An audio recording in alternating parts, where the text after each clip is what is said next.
And the hilt. There's Deadpool.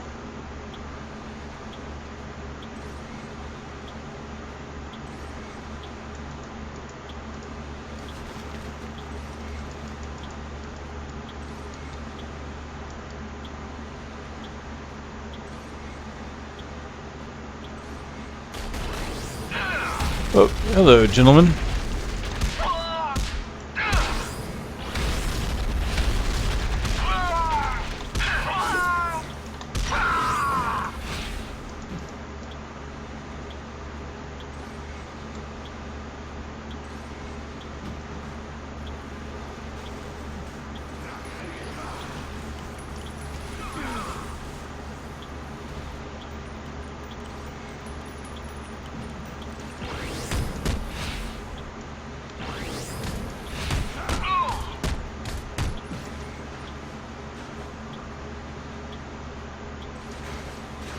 Giant robots!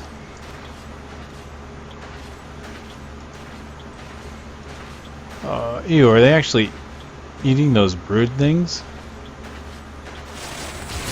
Oh, whatever. Okay, jump over and stun. Uppercut, uppercut.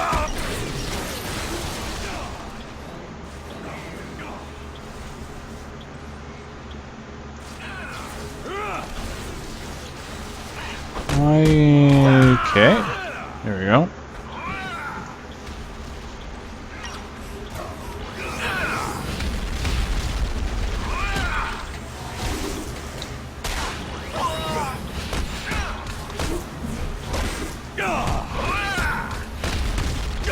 You cannot win.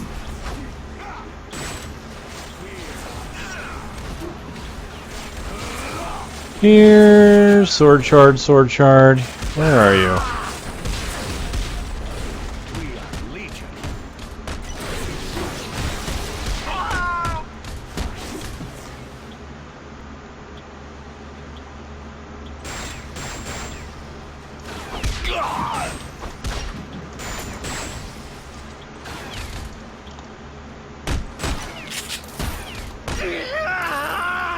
Okay, looks like those are the shards.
Ah, blasted mechs.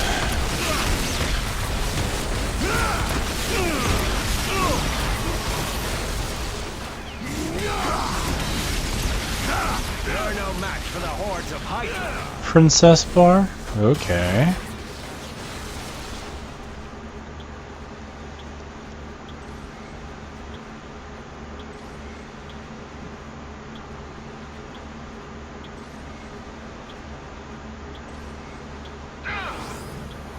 I think I found a sub area. Oh, yep, Forgotten Sewers.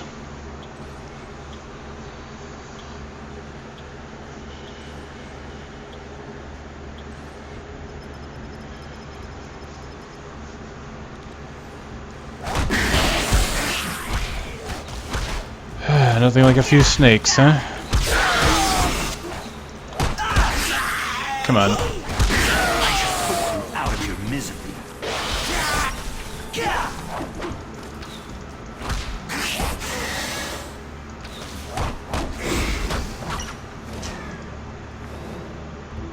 Plenty of extra experience.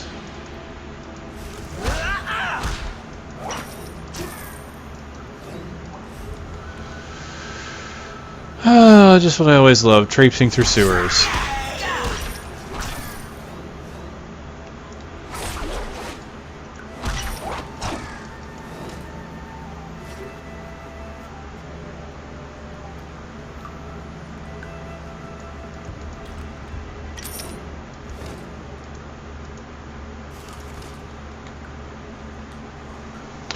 Yeah, some of these areas are just a bit small. I mean, I don't mind some of them being small, but it just seems like all of them are kind of small.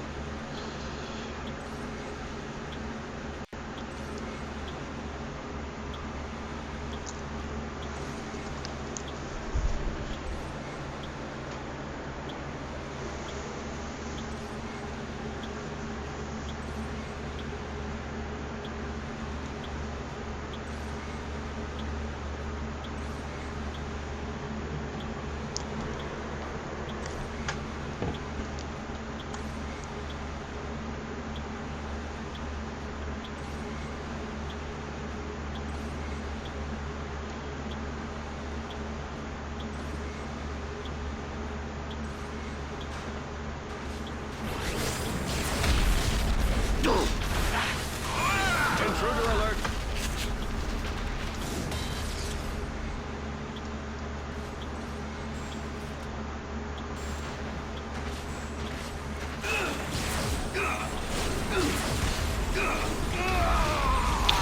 Okay, I need to find the hilt somewhere now. You're no match for the hordes of Hydra! There's a lot of enemies.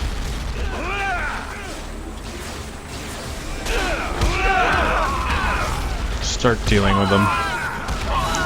Death to the lackeys of S.H.I.E.L.D.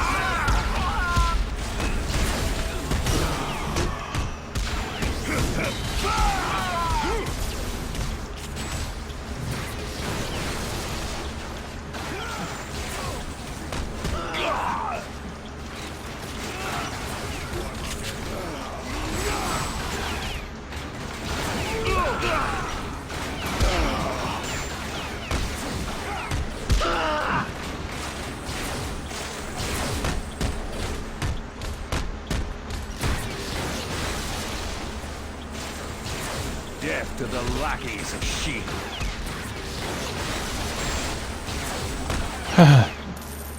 Went from a ton of ninjas to a ton of Hydra.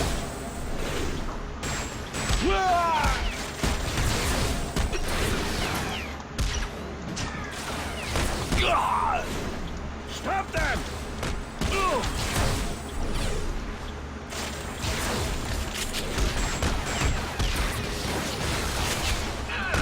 We are Legion. Hail Immortal Hydra!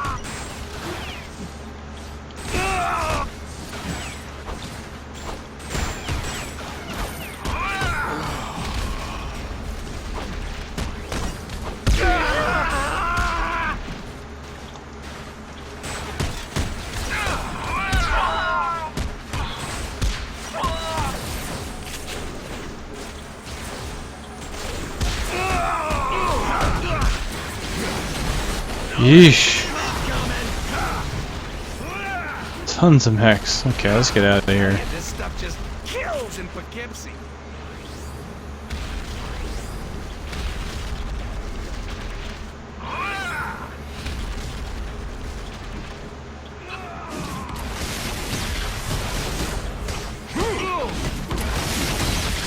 Not a chance, creep.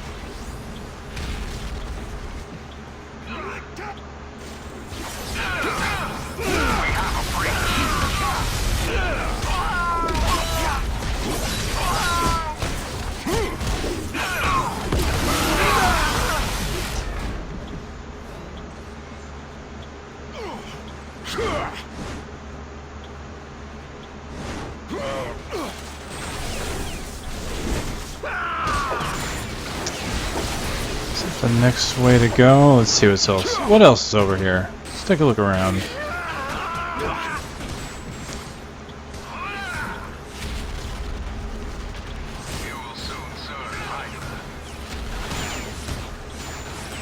Ah, looks like I found the hilt.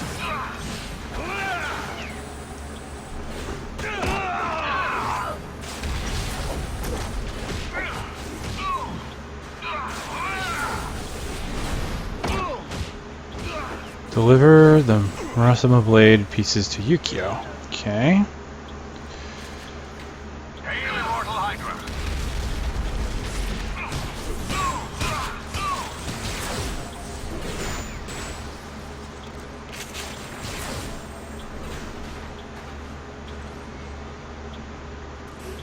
You will soon serve Hydra. You will die.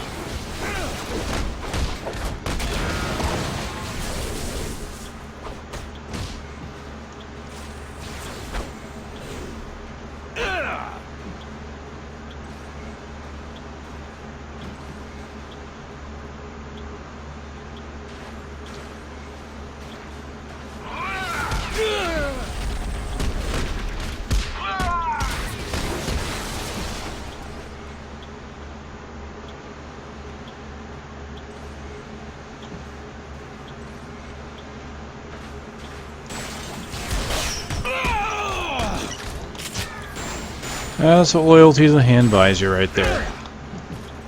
Death.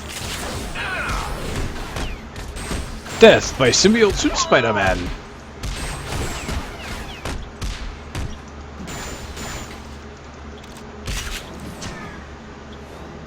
Ah!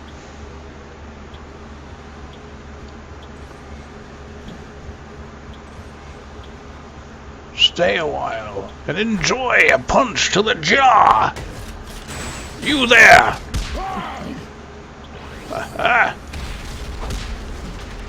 Stand down or be prepared to face the might of Spider-Man as he punches your face into your body.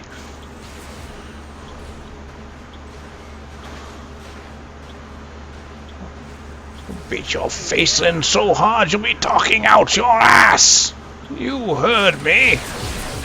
Stop them!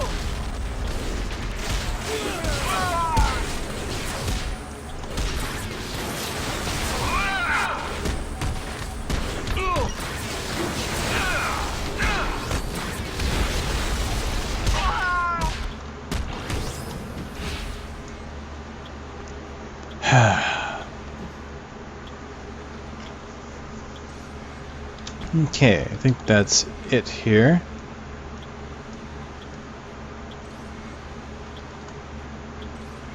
Intruder alert! So, this sword piece. Legion. We obey the Supreme Hydra.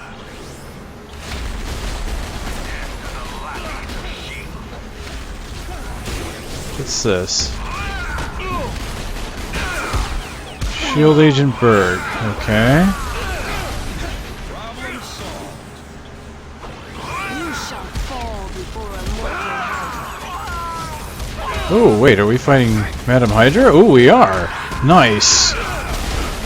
Event boss. Hey, do you know my friend Bob? Stop that! That's one of the things this game does a little differently. Random event bosses that take a lot of people to take down. And I mean a lot.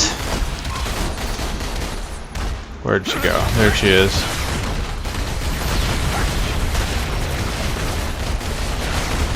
Okay, let's web you down.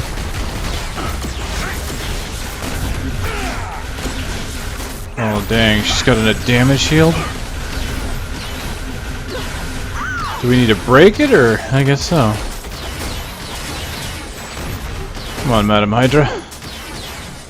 Oh my goodness! Ah!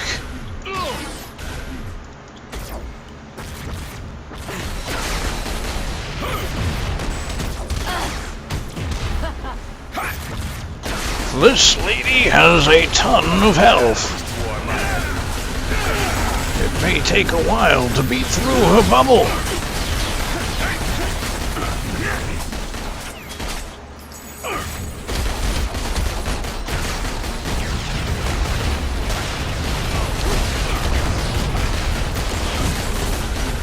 You're no match for the hordes of Hydra.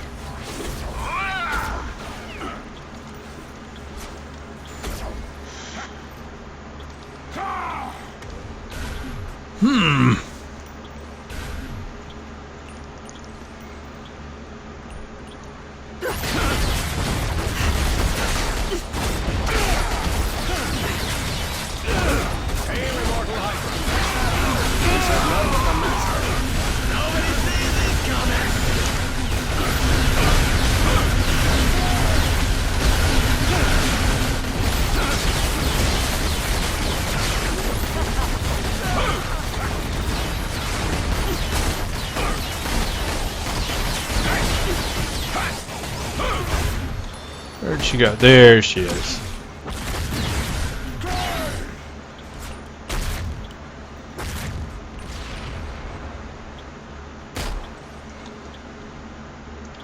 Son of a bitch! Where'd she go? There she is! Beat her! Beat her down!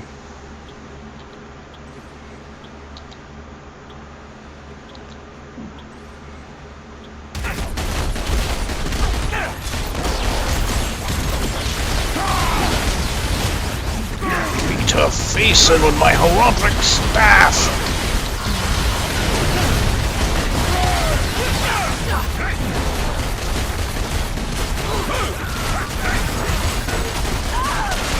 Right now, I'd beat her face in with anything nearby. She's taking so much damage. Oh my goodness. Stop running away. Stop it. Come back here. Look, I've had enough of your shenanigans.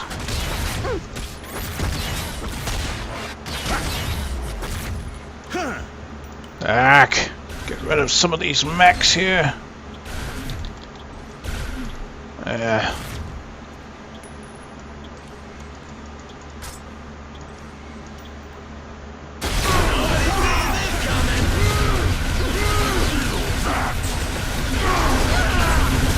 Damn it, woman! Put your shield down! That's right.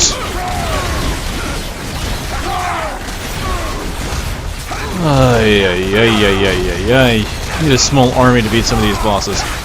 So how am I finding the game so far? Well, it's definitely amusing. It's fun. I wouldn't say it's like super deep like any other action RPG, but it's got its own charm. It's kind of amusing in its own way. Like this little MMO area where you've got tons of people in the area that you can actually play with and interact with. That's kind of cool, and it's got some unique ideas, such as these artifacts, like this one, which gives me attack damage based on how far away from the enemy I am, and gives me a radar where I can see enemies on the map. Then we've got these medals here, like this one I just got from Madam Hydra. Let me see, 4% chance to make teammates invulnerable for 3 seconds when you are hit. Wow, 20-second cooldown, regenerates 2 spirit when you defeat an enemy. That's cool.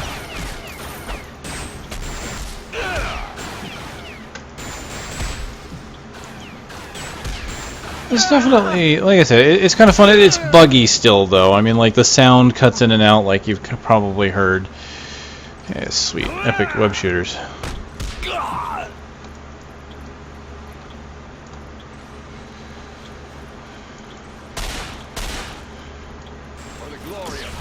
Some characters work really well, have good synergies, others don't. It happens. I'm not sure about mob scaling. Now, in the MMO section, I don't believe they do. Enemies appear to have the same amount of health and damage in these MMO sections here. Now, there are some sub-instances, and some of them will automatically group you with 5-man parties. I think those are also set. Some of the bosses have a lot of health, so if you didn't have a party, you might beat on them for a while, which is actually something that can happen. For example, you fight Taskmaster in this game, and he's got a ton of health. If you don't let the system group you up in a party, he can absorb a lot of damage, and it basically takes a long time. So it seems like the monster health doesn't really scale according to level in this game because this game is designed around playing in either MMO areas. There are some individual instances, like small caves, for example, that you'll handle just fine because the enemies in there are pretty, they're relatively weak. You'll take them out pretty handily. But then there's some group instances again. Like I said, they will automatically make you partner up, and so those, while they are soloable, the enemy health can definitely be an issue at times. Not only that, but sometimes there's a lot of enemies. So overall, it just seems designed around constantly having other people around you. So it's like they didn't worry about monster health scaling because they figure you're always going to have people there. So the game is basically, for all intents and purposes, assuming you're always going to have a party. But it doesn't mean you have to have one. You can certainly go out on your own. Not a big deal.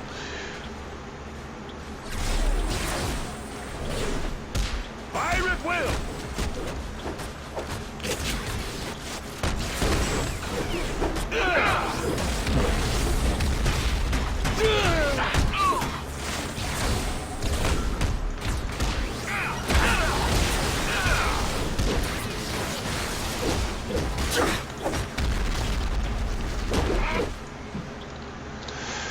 Now, about this one. 4% chance to make teammates invulnerable. That's a nice team play one.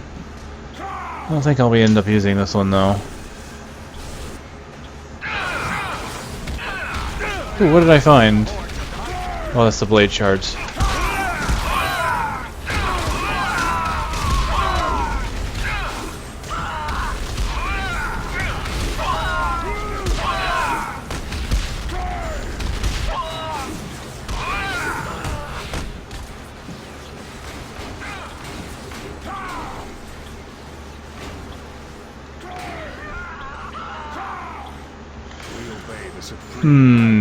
Are the areas limited to how many, like you're asking, for example, are the areas only allowed to have a certain amount of people? Is that what you mean? You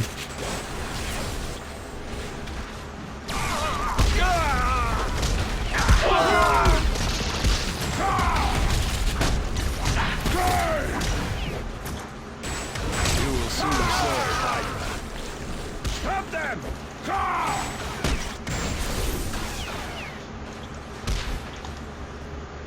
Man, this place is so huge.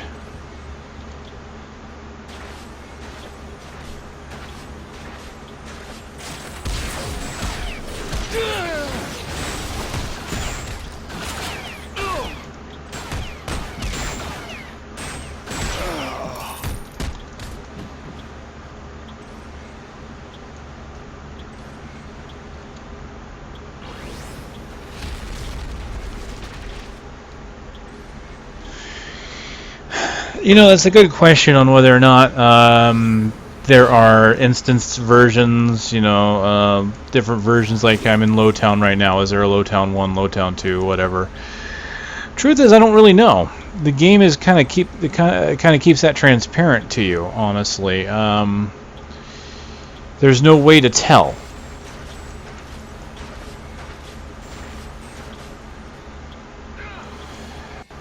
It seems like there doesn't appear to be a limit, because I've had tons of people on screen before, so much so it just really dropped the frames down to probably 5 or 10.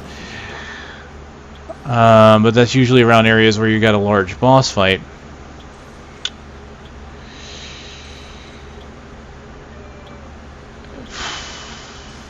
Yeah, I'm not really sure, honestly. I'll be perfectly frank about that. I really am not sure about that one. I imagine, though, if you group up with a person that you will be able to easily, actually do things with them, see them. Okay, let's...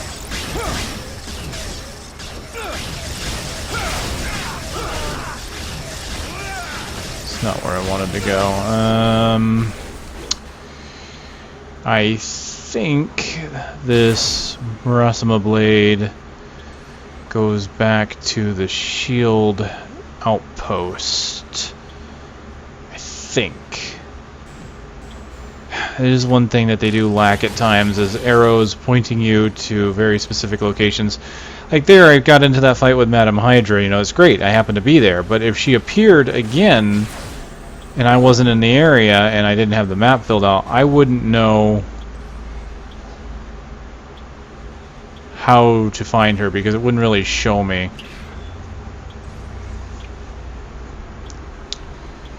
Which I think is a shame.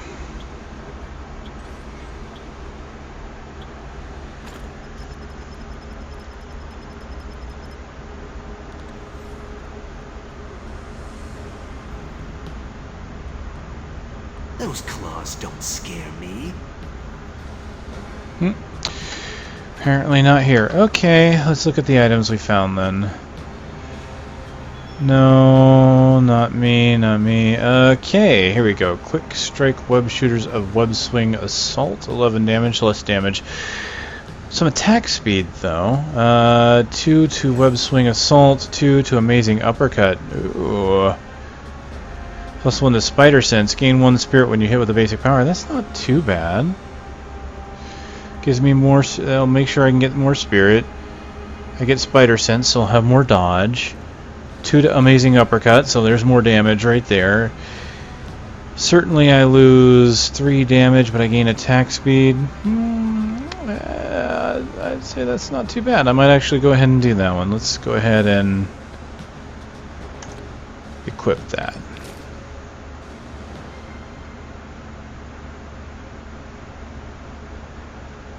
Ooh, 63 defense and 28 defense? Jeez. It's probably better than the health regeneration per minute. It's over 90 defense. Let me see, I go from 160 to 192? Yeah, let's keep that. Okay, protective web shield. Ooh, 8% item find. If I lose a bunch of defense. You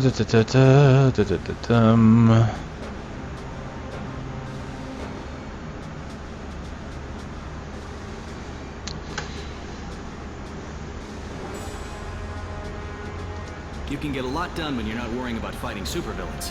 Alright, let's go ahead and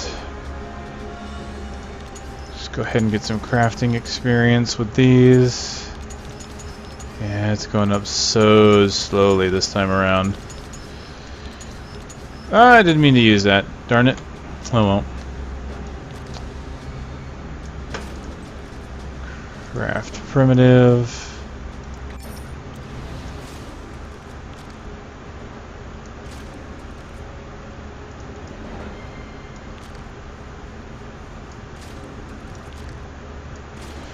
Go ahead and craft an ordinary with these.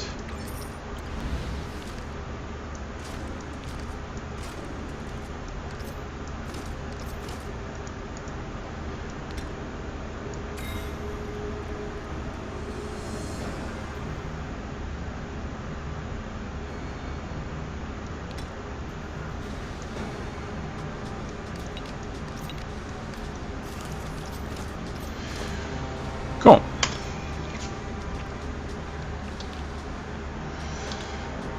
Well then, I need to figure out where I'm supposed to turn in the Marasma blade. It says deliver it to Yukio.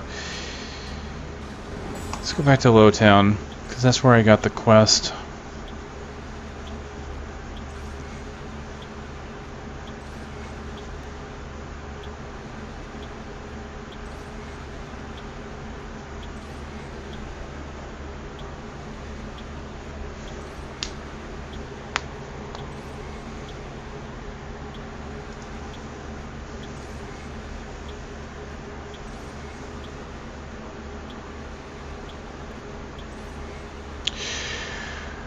Elements are not really like socket gems. Those are crafting materials.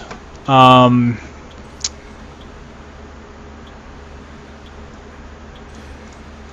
me turn this in and I kind of see if I can't show that off a bit. Okay, what do I receive? Ooh, an artifact. Unfortunately, it sucks it doesn't tell you what it does until you get it. So there we go, objective complete. Ooh, 18 extra damage with any ranged power and 120 health regeneration every minute. So once again, an item dealt more about ranged. I don't have... I'm not using ranged on this character really. The regeneration is kind of nice, but I think I'll go ahead and once again put that into a stash. So let me go back to Shield Recon Post. So basically it's crafting materials. You get simple, and then you can turn them into primitives, and you can turn those into ordinaries, and so on and so forth. And it's just kind of increasing your the level that you'll use it. So here elements are just basically their base materials that you'll be using. So here, for example, I have some costumes. I can add an offensive affix to a costume. I can add defensive affixes. I can even add a visual effect. I can go over to gear. I can upgrade items. So here I can upgrade a rare item, a level 13 to 24 blue item. I can turn it into a epic item, basically. So it takes anything from level 13 and 24 that's blue, and it turns it to epic or purple quality. It takes, to do that, of course, it takes the item I want to upgrade, and then it takes an ordinary enhanced genome, which is one of these things here. And the ordinary enhanced genomes take 3 simples to turn into a primitive, then it takes 3 primitive to turn into an ordinary.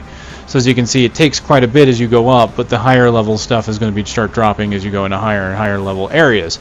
So it's not a big deal. And what I'm doing is I'm upgrading my vendor. Instead of selling items, like here, if I right click on this, I can sell this for 353 credits. If I hold down Alt, or I decide to drag it over here to the Donate tab, I can get, instead of 353 credits, 353 experience. You can see here that it takes about 6,100 experience in total to level him up to level 5. Once this guy gets to level 5, he'll unlock more recipes. Vendors are the exact same way. I don't believe you'll see it in this guy, because he doesn't. This person doesn't have a level. They're just for basically selling you med kits if you need them. But normal vendors back at Avengers Tower, you can level them up to give you better chances of getting, better chances of getting green, blues, and even epics from the vendor. So at this point, what I'm doing is I'm not selling anything for credits. I'm selling everything for experience and leveling up my vendors. I'm doing that first before I do anything else, and I'll worry about money later. So that's how the crafting works so far. Now I wonder if offensive affix to costume grade 2 requires a costume and some elements. It takes a costume. Oh wow, that takes fundamental particles. So him being level 4 is pretty high at this point then, so I probably will wait until higher levels for that, because fundamental, I don't think, okay, I can make fundamentals, but it requires 3 ordinaries. I don't even have any 3 ordinaries yet. Oh no, I do. For this one, nope. Not even for that one, actually. So he's probably high enough level. Rank 4 is apparently pretty high. But I could do a grade 1. What does it take? Ordinaries? I have 2 ordinaries. It would take all I have. What about defensive? Is it? Apparently, yeah. Ionic. It takes Ionic either way. Of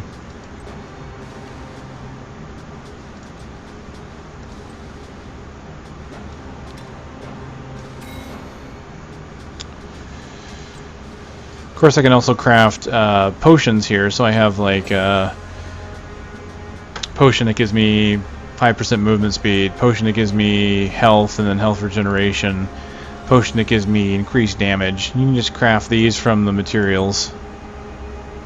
And of course these potions are simple in the fact that, like, whereas the costume requires very specific elements, these require only anything that you can get. So any simple element. I can take 2 simple elements. So I can take this simple astral and then put in, if I had another simple of any other type, I could put it in. In this case, any primitive. So I could take this primitive enhanced genome and then put it in there with any other primitive. Again, I just don't have 2 of those to really show that off. But yeah, that's how that works. It's all about crafting. Whether or not there's slotted items, I don't think there are. I haven't seen any. I never got to end game, so I don't know for sure. I'm fairly certain that there's not. Who knows? Maybe eventually? Not sure. But you do get 2 artifact slots, which is kind of new. You get a medal. Medals basically will drop off of villains. You basically get a villain, or a medal off the villain, and the medal contains a power that is representative of that villain. So every villain will always drop a medal that does a set thing, but the chances or the raw stats on it will still be random, so it does maintain an element of randomness, which might make you want to fight that villain again later if you want to get a better version of their medal. So in this case, I've got myself a medal from the hood, which gives me movement speed, and I get a 3% chance to increase my dodge by 30% for 3 seconds whenever I'm hit. And I'm using that because I'm synergizing it with this quick reaction power that I have, that whenever I dodge, I get a 15% additional dodge bonus and a 10% attack speed bonus. So basically using dodge to enhance myself further.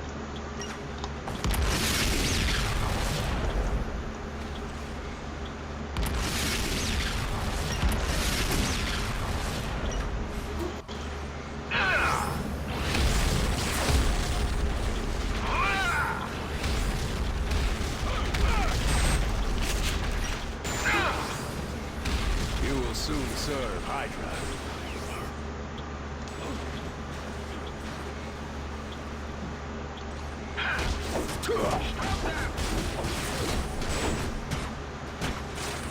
You're no match for the hordes of Hydra. This way.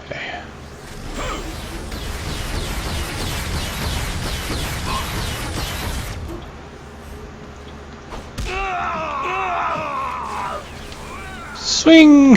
Oh yes! Through the air. Come on. Yay! Juggling bodies. That's what evil Spider-Man does. He's evil. He's got a symbiote. We have a breach. You will soon serve.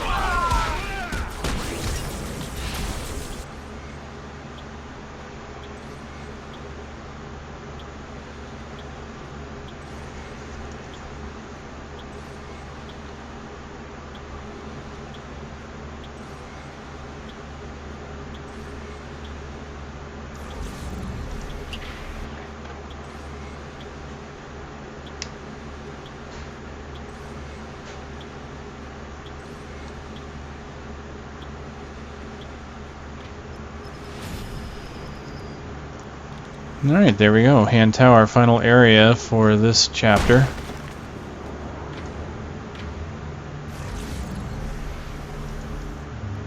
Alright, so let's get this chapter done, and then I think we'll wind down. And that'll be it for this night's worth of streaming. I'll try and get it uploaded to YouTube. See how that goes. I wonder how people will feel about a 6-hour video on YouTube of Marvel. Oh well. So this is one of those instance areas where you can see I've automatically been given a party member. I've got a level 13 Rocket Raccoon with me right now. If anyone else enters this instance at this time, they would probably get partied with us.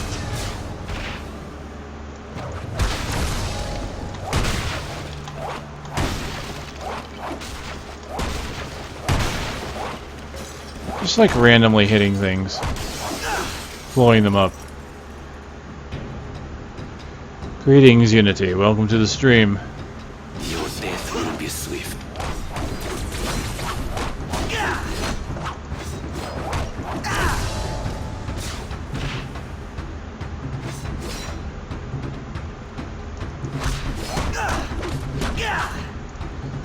Okay, looks like... Okay, here's the way up to the next level. You are foolish to oppose us.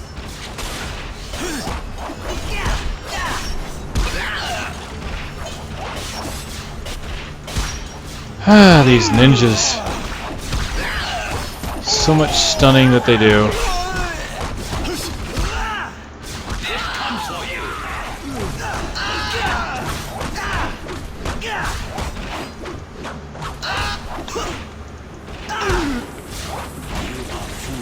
Marvel Heroes has been kind of fun. I'll admit it. It has been. I need to play more Heroes to see how its depth feels, but there's some things that seem to work together fairly well. Spider-Man has some pretty good synergies. But I still find myself using kind of one or two abilities right now.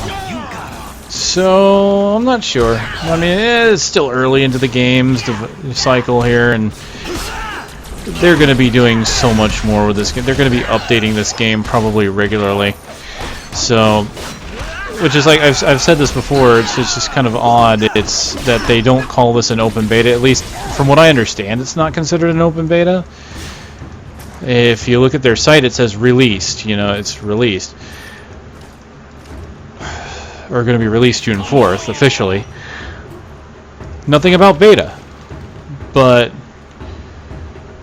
it feels like an open beta. It's still very buggy. But I wonder if that's a good thing or not, you know, because having the beta moniker means that you can get away with certain things, and that people know to expect bugs, to expect updates. But at the same time, MMOs can release in semi-unfinished states all the time, and they're just constantly upgrading because they are, by virtue an MMO, they're constantly getting updates. Because everybody knows that, again, you know, an MMO like World of Warcraft, EverQuest, they're never truly done until the devs stop supporting it. And so it's in that weird space that it's kind of like a hybrid of the two. So the good news is that they will be continually releasing things. I mean, there are characters that did not make it to the release that were announced. In fact, they're part of the Ultimate Pack that Ultimate players don't have yet, but they will be given once they're actually added into the game because they were announced as part of the opening roster. So there's going to be things like that. And then, of course, after that, there will more than likely be additional heroes, costumes, things like that.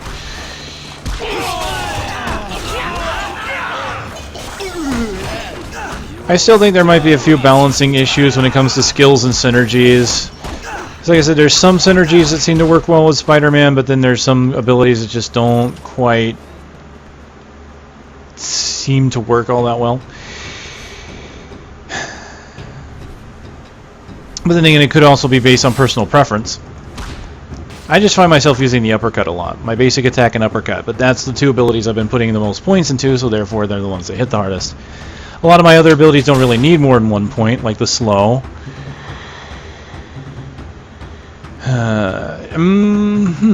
Not having a trade function, yeah. That is kind of an odd one, not having a trade function in a game like this. No, we're going to search the rest of this floor? We can do that. Kind of, it's kind of funny because, you know, David Brevik being behind this, one of the co-creators of Diablo 2, you just see all the trappings of Diablo 2 in this game. So, like, if you want to trade, you have to do the old drop an item on the ground thing, which means you'd kind of have to find neutral ground somewhere because being an MMO, you have to get away from other people in order to do that trade. So, yeah, it's odd. There are no icons that tell you when you get a buff or debuff. There are, you know, so it's very much like D2 where everything is based on an aura. And I already dislike that because I can have multiple things that I'm looking to proc. Like I've got a proc to that when I get additional dodge. Then I've got an additional proc where when I do dodge, I gain additional power. So I'm sitting there like, okay, I've got multiple things that could possibly happen to my character. That means my character could be glowing with 2 or 3 different effects. I'll have no idea what those effects actually mean. So there's not enough communication to the player regarding what's happening to their character, which I think is quite bad. But it's something they could eventually add.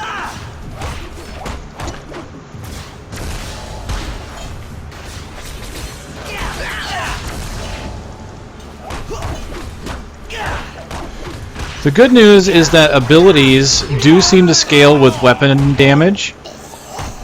Unlike Diablo 2, where pretty much you put a point into like a spell.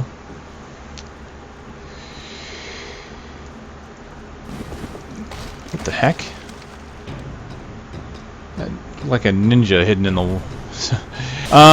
So you put a point into an ability and it does have a set amount of damage, or it looks like it does, but I have noticed that if I get a weapon that it gives me additional damage, that additional damage is added to the skill.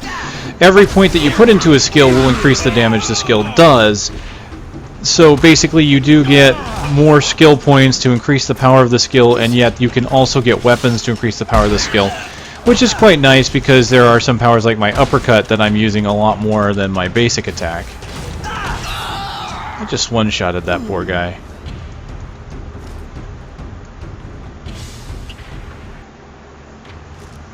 I think it's a good hybrid system because if you're going to use a skill tree, you need to have something there to make people want to put a point into it.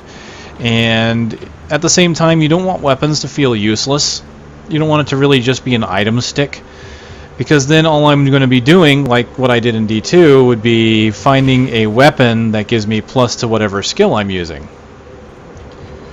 So here I can find a weapon with a plus to my skill, or I can find a weapon with decent damage, or both.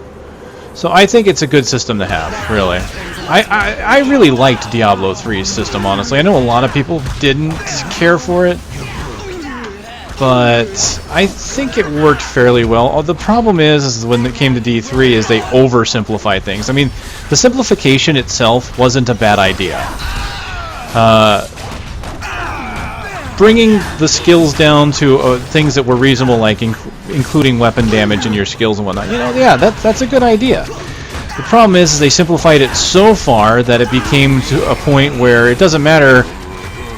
The mods on the items no longer seem to matter other than critical strike, critical chance, and speed, attack speed. All the other mods got pushed to the wayside, you know, nothing was as important as those, so pickup radius or increased healing or things like that just didn't seem to matter.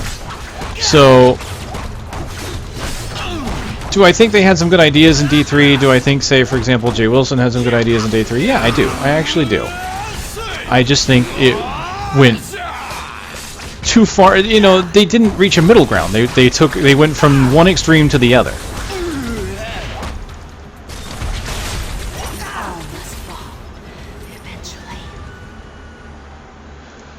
Okay, fitted bodysuit and an electromedal.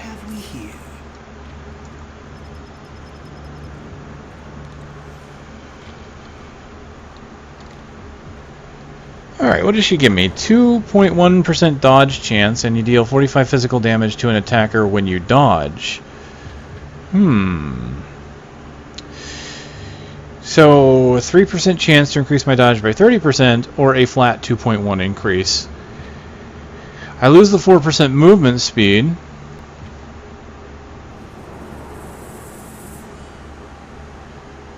%'s not really a big deal unless I could find more items with movement speed. I don't think my boots have movement speed on them anymore now.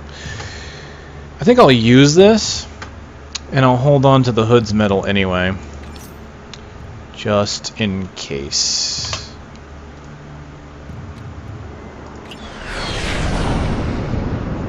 Oh, I don't believe this. Is it a surprise party? I love surprise parties. Not exactly. This is a cease and desist order along with proof of Wilson Fisk's ownership of the tablet. That tablet belongs to my client. Now if, and only if, it's returned to his possession immediately, my client will not press charges. Say what now? Fisk's slimeball attorney is right. Hand it back. Hell, you can't be serious. You hand it over, or we will sue you people so hard we'll own this building, your shield, and the cute little eagle wings on your little hat. No, we can't do this. We have to. We'll be watching you. How could you let that happen? My hands are tied, gentlemen. I'm not Nick Fury. I have to obey the law. What do we do now? You need to find someone who knows the ins and outs of Wilson Fisk and his empire. See if they can find a way to shut him down. You know what? I know exactly who we need.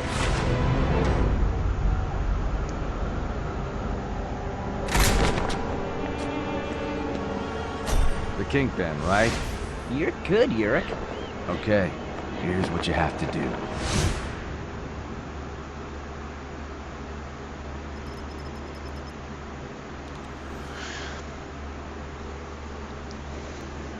There are plenty of good heroes. Colossus was rather strong, actually. He was almost overpowered, I think, at one point. So I kind of understand why they nerfed him in some cases. I think he's pretty good. As far as Thing, from what I understand, Thing is more of a support character than tank, opposed to Colossus. So he does more of buffing the party, from what I understand. I haven't really played him enough to really say for sure. Ever-loving blue-eyed Thing.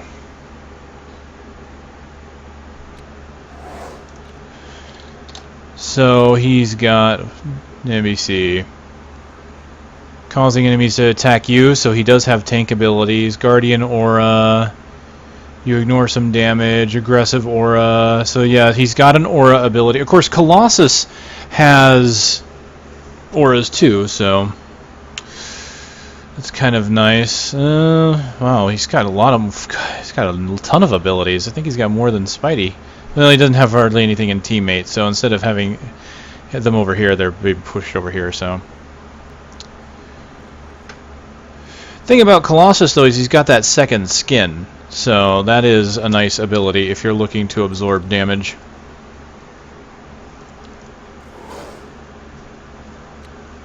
Anyone that's played Path of Exile, the second skin armor is kind of like having an energy shield. It regenerates over time as long as you're not getting hit. And of course, yeah, he does have more auras, and then he's got some passive powers that allow you to ignore damage.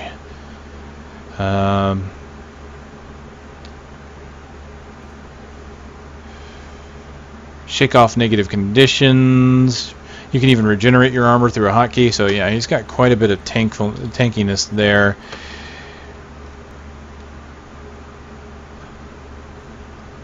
I think Iron Man even has some tankiness because of his shields. I never got far enough to try them out. Good. I was getting bored.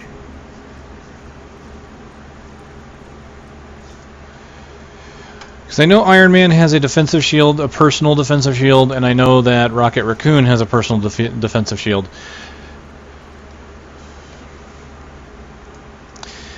As far as Spider-Man's concerned, it's mainly from getting the Ultimate Pack, going through with the Symbiote suit, wanting to see what it's like. So as far as still regenerate if I bite your head off? The choice for him, that was kind of an easy choice to make there. As far as the other heroes are concerned, it's really hard to say who I would overly want to pick. I mean, Spider-Man has some pretty nice moves. I gotta admit, I like Deadpool just because, you know, he's Deadpool. What can I say? He quips just as bad as Spider-Man and knows he breaks the fourth wall and knows he's in a video game. It's just one of those things that I like about him. So it's really hard to pick what other characters I would really want to go for, because they all look like they're pretty cool. I haven't even tried any of them yet, so I don't even know what half of them do at this point. So yeah, I have no idea who I would go with next. That's hard to say, honestly. Alright, Ulrich, let's talk to you. Hero. Any other orders I should follow? I had to go run. Okay, I kind of hate that they do that. I had to go run and pick that up, so I didn't get to read what he said. Darn. Oh well. Could always reset the story back to this point, but they really should allow that text to stay up or something, I think.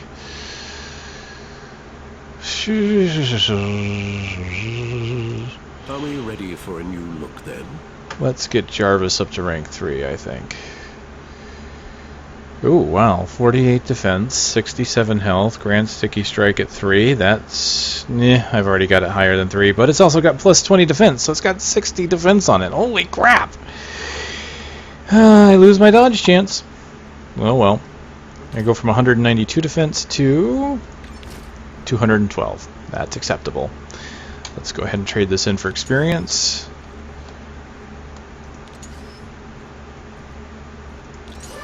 There he is, rank 3.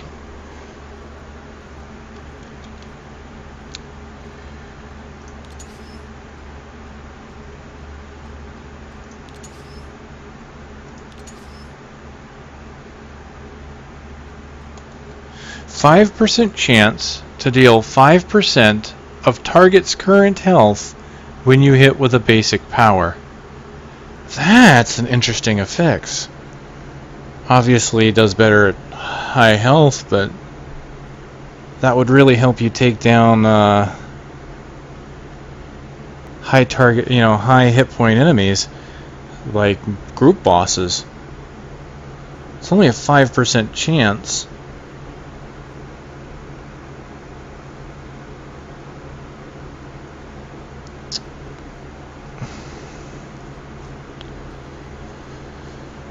But it's almost double the damage too. 21 compared to 11. I lose the 6% attack speed. I lose 2 to my amazing uppercut.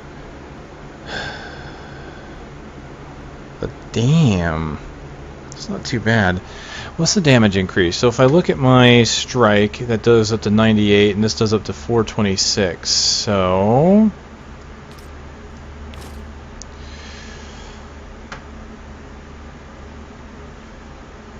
goes to 108, 371. Why did that go down? 426. Oh, right. Plus 2 of amazing air uppercut. That's why that goes down. So that goes from 426 to 371. Loss of 100 damage, but that goes up to 100 from 98. Not too much of an increase on Spider Strike.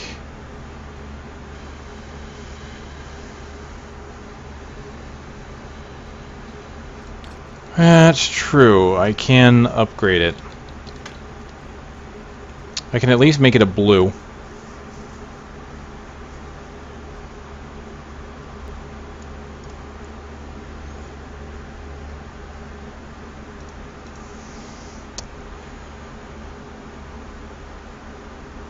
$13 to $24. Oh wow, it's still within the 1 to 12 range, I think. So it wouldn't cost me much at all.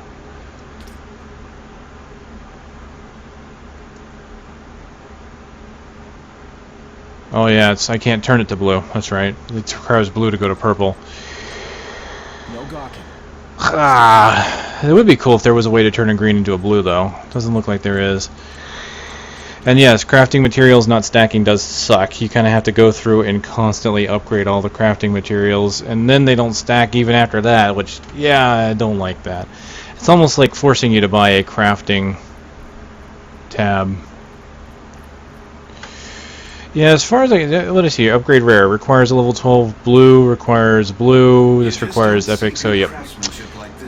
You can turn blues to purples, but you can't turn greens to blues. That's a tough choice. It's only a 5% chance. I'll probably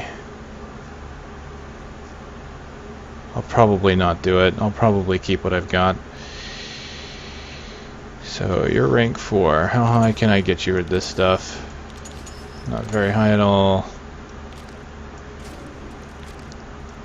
No gawking. Stick to the plan. Oh, hold on. Elements, craft primitive. 1, 2, 3, craft. Now the good news is that any item that you have bound to one of your characters, if you have a character tab, that is, of course you have to purchase these when you play the game normally. But I happen to have them, of course, Ultimate Pack. Lucky me. I can take any item I've got bound to my character and put it in here.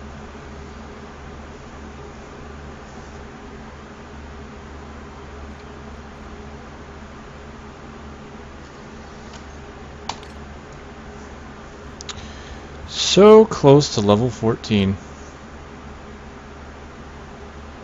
Maybe I'll try and get 14 before I end it, actually, because 14 will let me get Leaping Assault.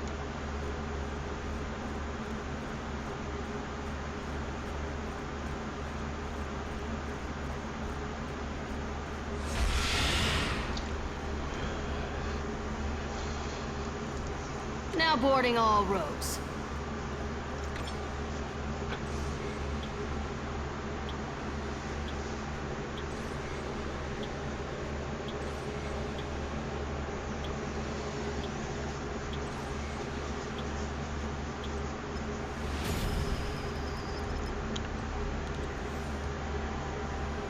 Oh, that went away too quickly. I didn't get to read that.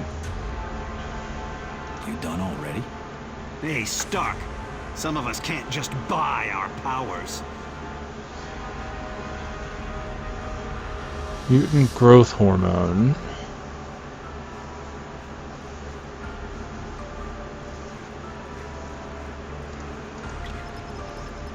Okay. Let's get ourselves a level.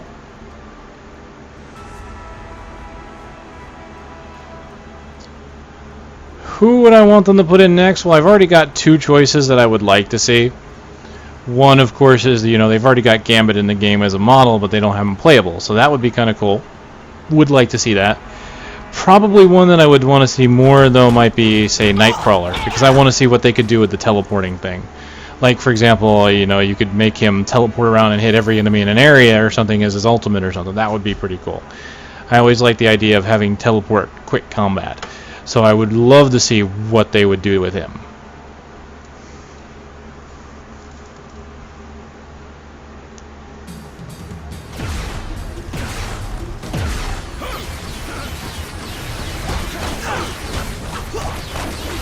Oh, what the heck? Ah, these poor people.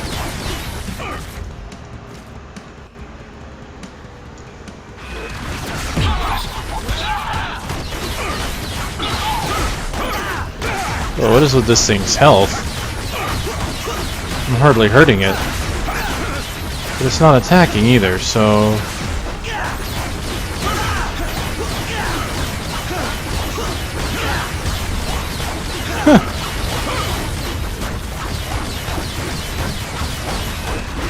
I'm gonna kill it anyway.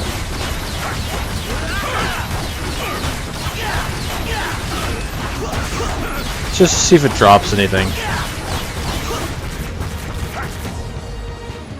Oh, Greenie's here. Oh, blue pack.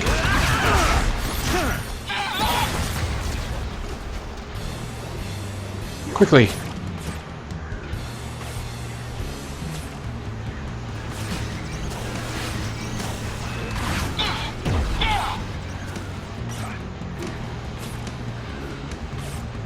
Look, that robot knew what it was getting into when it came here.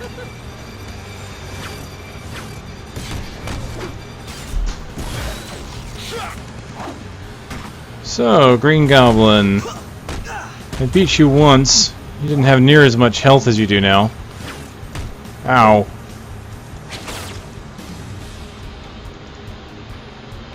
Oh jeez, this thing's homing on you now.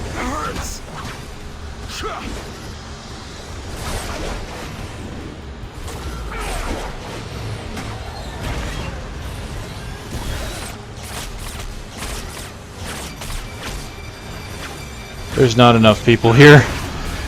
We need to really get some people here so we can start beating him down.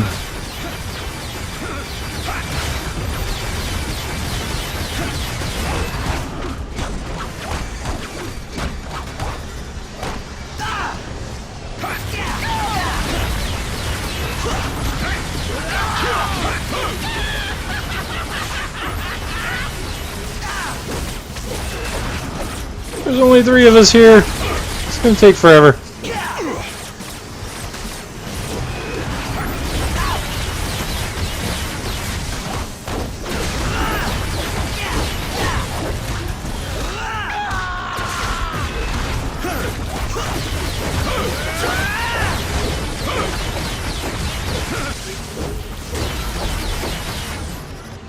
Yeah, if only I had that item that would take 5%. Yeah, I know.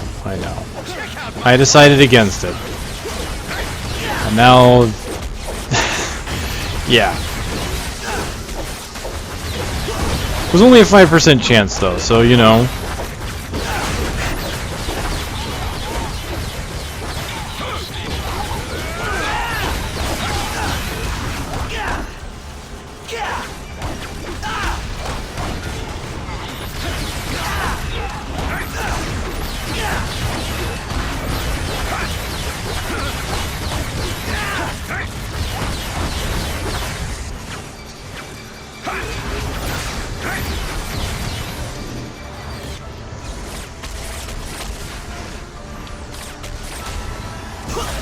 Yeah, he's got quite a few new tricks, doesn't he?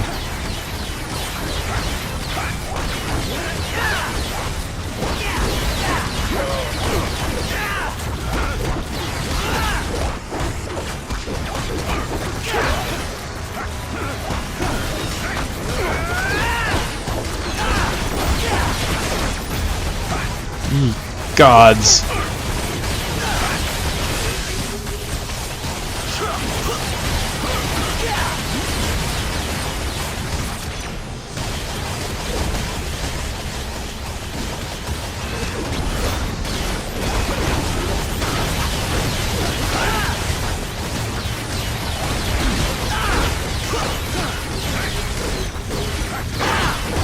Well, it gives me something to put my...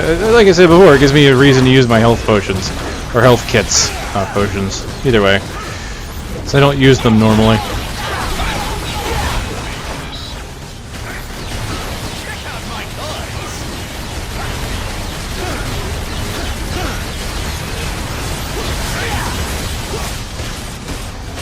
Some of these event bosses I've noticed, though, have mechanics that will actually one-shot people. Because they anticipate you're going to have people around you. So, like Rhino, he will one-shot you if he charges into you. I've heard Bullseye will do the same thing. But the thing is you're supposed to have people around you, so if you die, you have a 3-minute timer that you can go back to the waypoint. Now, if you go back to the waypoint, you can always come back and fight the boss anyway. But without that...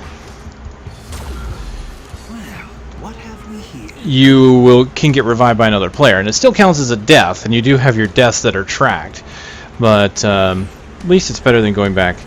So what do we get? Health, 6% chance to create a poison cloud dealing 40 damage per second. Okay, that's interesting. So this is an upgraded version of the Green Goblin medal that you get at the very beginning of the game. So in the very beginning, you go to the raft, you fight to the end of the raft, and then there's Green Goblin, you fight him, take him out. This is the exact same medal. It gives you health and a chance to create a cloud. So what I can see is that it looks like it gives more health, and it has a higher chance of creating the cloud, and the cloud does more damage. Okay, that's cool. I wonder, though, if I were to go back and fight Greenie at a higher level, if it would still be a higher level or not. I think it would be. It's got a level requirement of 6, so... Oh, hi there, gents. Did we make a mess? Whoa!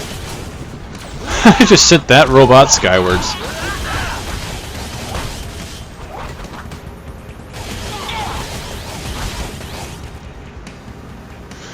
Well, at least the good news is I know what type of medal Green Goblin will have, so if I ever run across him again, if I don't want his medal, I don't have to fight him. Although, I don't know for sure if world bosses have a higher chance of dropping character tokens or not. I've already found one in a treasure chest, which made me happy. Still not quite at the next level yet. Not bad.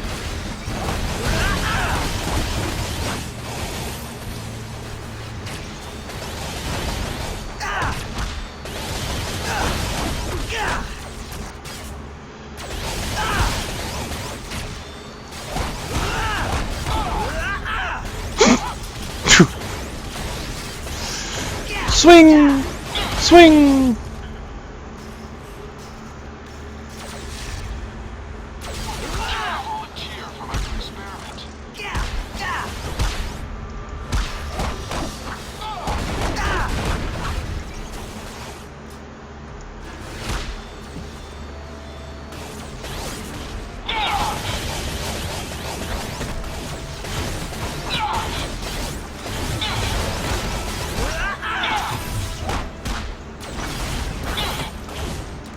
Colossus' highest damage ability only works on enemies that have been knocked down, huh? Yeah, that does suck, because, yeah, bosses rarely get afflicted with any kind of status ailment. So, like, for example, my amazing uppercut, 9 times out of 10 will not make enemy bosses flinch.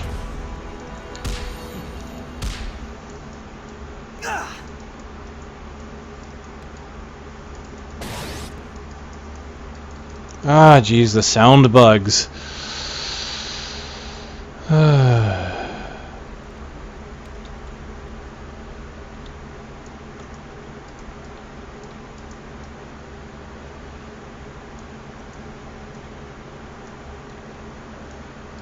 Okay.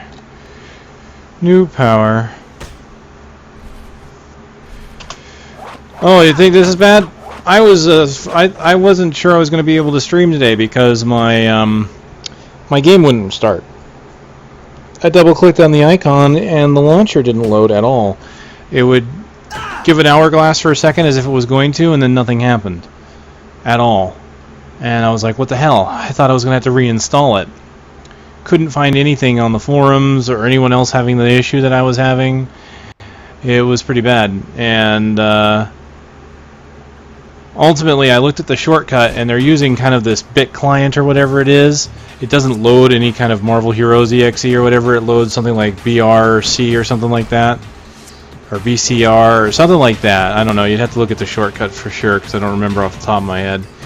So once I found out what it actually loaded, I went into my processes and found it and was able to shut it down. This is after I'd already rebooted the computer, by the way. I tried rebooting to see if it would work and I got the same exact thing. Double click on it, nothing would happen. So I ended the process after starting it the first time and tried again. Right? I'm like, okay, the reboot didn't work, let's try something else.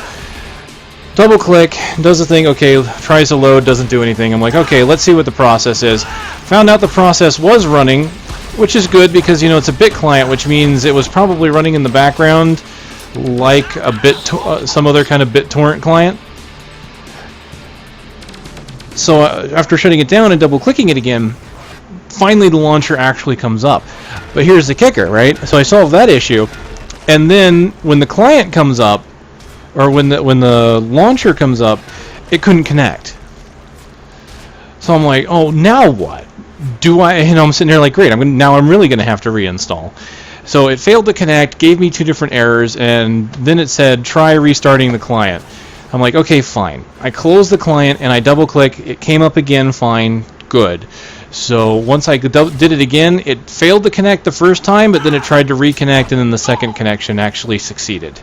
And yeah, so I didn't have to reinstall the game, but my goodness was I close to doing it. And so I was sitting here thinking, man, I'm not going to be able to do the live stream tonight. yeah. You want to? I don't like their launcher. I don't like it one bit. It's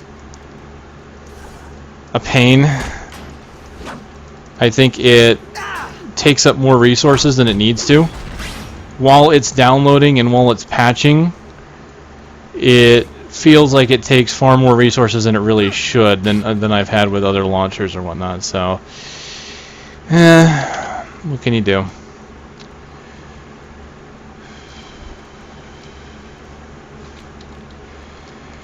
Okay, so what did I get? Leaping Assault. Leap into the air, charge into the enemies, and knock them back. So let's get 1 point of that.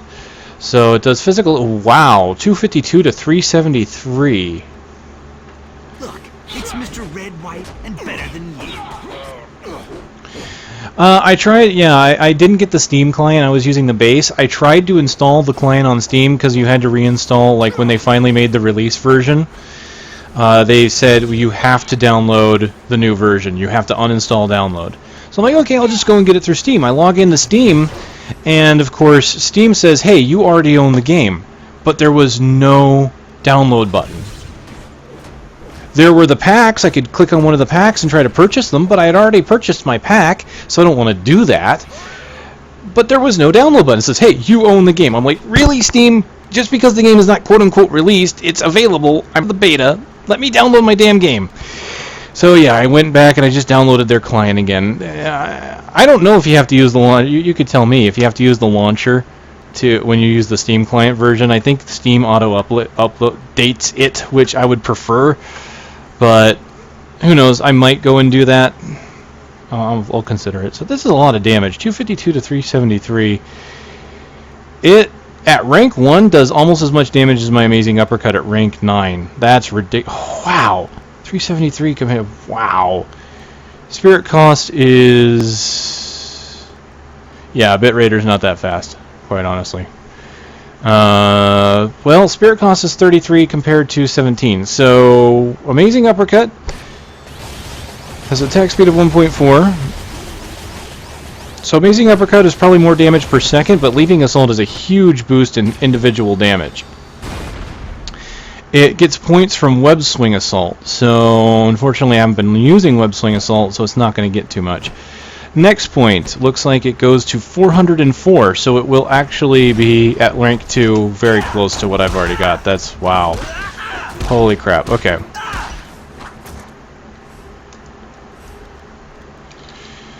So we'll definitely have to give that a shot. Where do I want to put my next power? I can't level up Amazing Uppercut. I can upgrade Spider Strike, but I think I'm going to do Sticky Strike because that's getting close. Actually, wow, Sticky Strike has finally eclipsed Spider Strike. At rank 3. Ooh, well, I can't upgrade that one. Okay. Geez. Can't do that one. Can't do that one. Oh, let's get Spider Sense up. That gives me another percentage of dodge. Confirm. I didn't know I could do that. Okay, what do I get rid of? I don't know. But I do like the fact that Sticky Strike has finally eclipsed Spider Strike. Because I wasn't using it because I didn't... Even though this does double damage to immobilized or slowed enemies, it means I had to have constant uptime of my Sticky Fluid, otherwise my basic attack was better.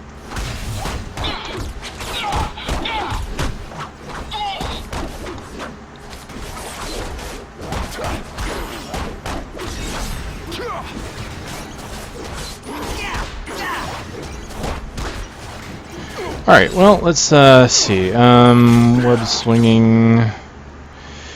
Well, since Sticky Strike is better than Spider Strike at this point, I think what I'll do is just go ahead and make that my basic attack instead of using my function keys to swap between the two. Not that I've really been doing that anyway. Yeah, that goes up to 98, that goes to 108. The difference is the attacks per second. It's still not a big deal, so that's good.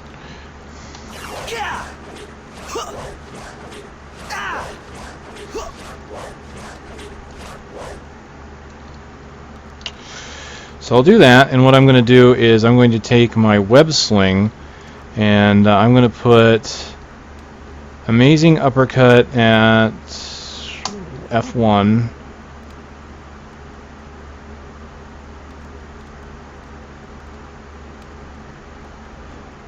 Web Swing will be F2, and then Web Shot will be F3. So F1, F2 will, let me do that. And then F3. There we go. Yeah, I just found out about this today, actually. During one of the loading screens, it talked about using F1 through F whatever. Hold on, options. See here you have F1 through F6, hotkey 1 through 6. I didn't know what that was. Couldn't figure it out. Loading screen said that you could use the F keys to do alternate skills. I'm like, what the hell? You had to go into help here and go into tutorial, scroll down,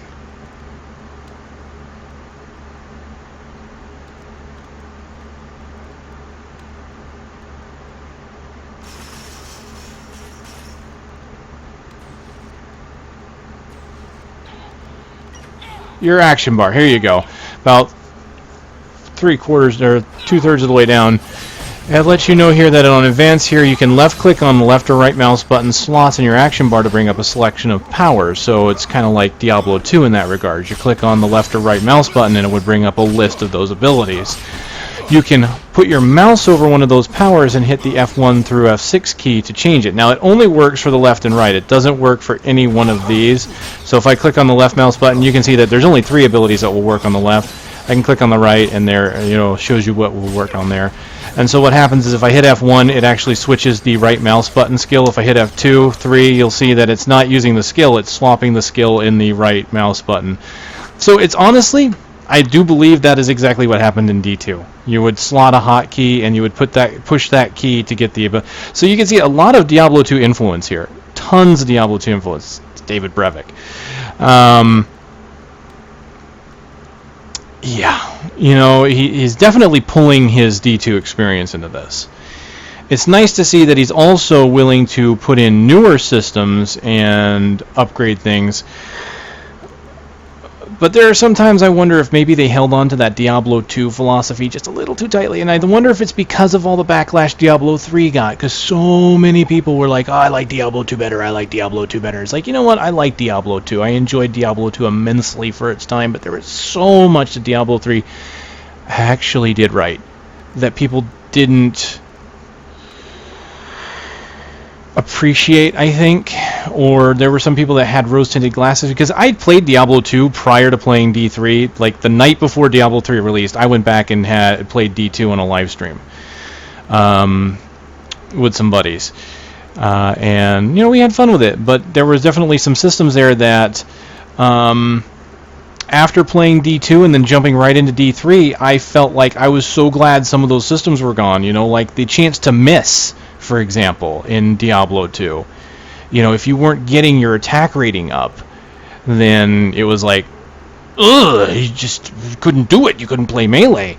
You could play ranged, you could play a sorceress or something like that, but just, ooh. Anyway, I had the ability to go and compare the two after immediately playing them. And I think a lot of people look back at D2 and they didn't actually go back and replay it to remember, you know, some of these systems were pretty bad. You know, and D2 wasn't overly hard, other than some of the mechanics were pretty bad. I mean, it was hard in some regards, but it wasn't hard in one of those you can kind of overcome it ways outside of, you know, just farming for gear or something like that, which is kind of what Inferno did in D3 when it first came out. Of course, we saw the backlash to that. Anyway. I like D3 and I like D2. I like them for their own reasons. This one definitely, like, it has the D2 influence. I'm just glad, like, at least weapon power, for example, does factor into the skills, just because it gives it a purpose. And really, there's no, the weapon itself, it's not like a weapon itself in this game has damage. It's not like I pick up a sword and it says does 30 to 80 damage. It's just plus damage. So here you can see it's plus 11 damage. So I'm getting that plus damage to my skills. So it's not like it's some complicated formula of, okay, this skill does 50% weapon damage, this skill does 367% weapon damage, which works for D3, whatever. But this is a bit more simple and easy to understand, I feel, because you can just say, oh, okay, I'm getting X amount of damage extra now. So that works. It works for this game. Everything else is defense, really. Even on, say, Deadpool, who has katanas and has pistols, your katanas...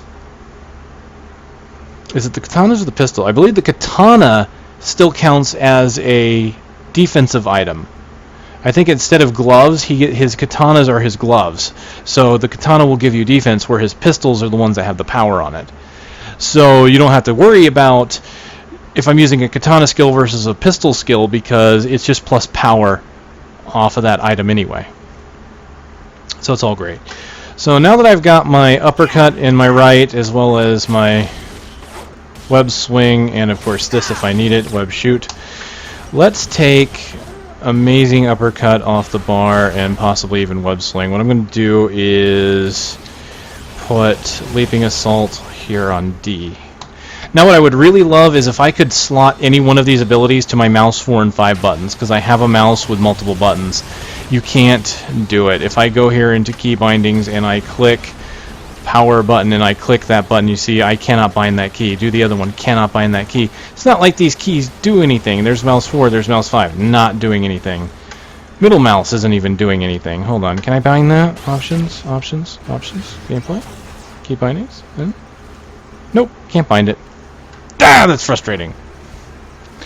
Yeah, I'm gonna have to download something like that, something to let me.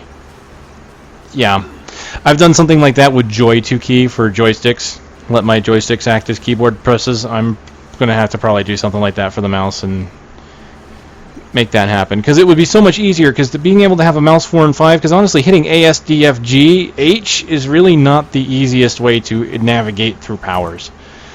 Not the best control scheme, so I'll figure something out there. So let's see what this new power does, at least. So Ooh!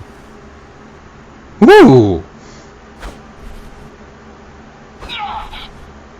He's taking damage from hitting me. That's right, I have armor that does that.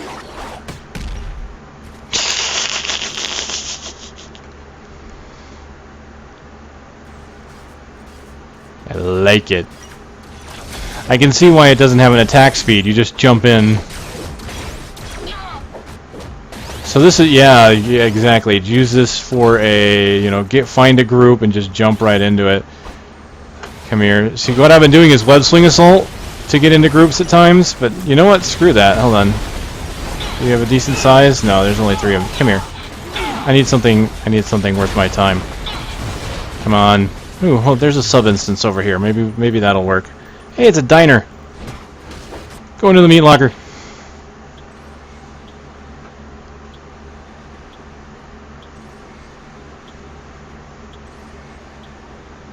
I wasn't expecting the skill to do that from the description. Really? Down, boy. 700 experience just for killing those two. Hey! You guys. Watch out! Gas stones!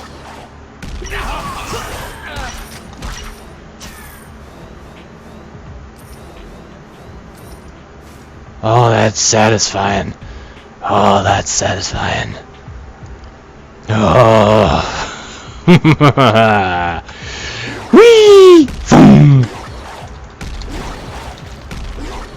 Too tired for Ah, most fortuitous, my friends. This is the kind of ability that is the stuff of legends. Yes, I will be writing ancient tomes about this hero for ages to come.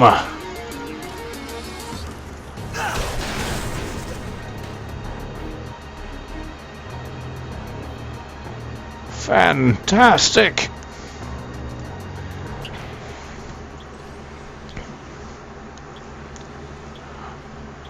Come, Spider-Man. We must go out and find nefarious demons to destroy, where we will leap in and crush their faces into the pavement.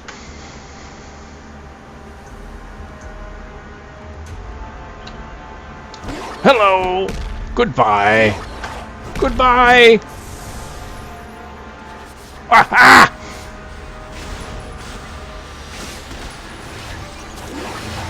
Smash!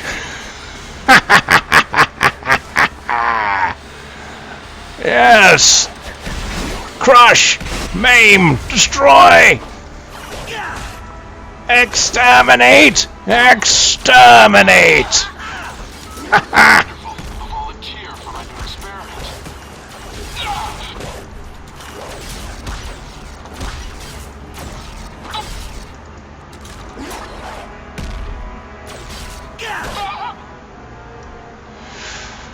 Oh yeah, that's just satisfying. So I've got Sticky Strike now that can do, does 108, will do 200 damage if I slow them. You'll still regenerate if I bite your head off? So yeah. All right.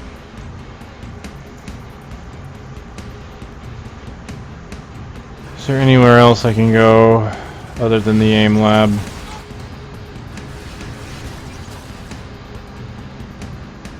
Oh, okay, no, the factory's over that way. This isn't the way I need to go, so this is just a side instance. Okay.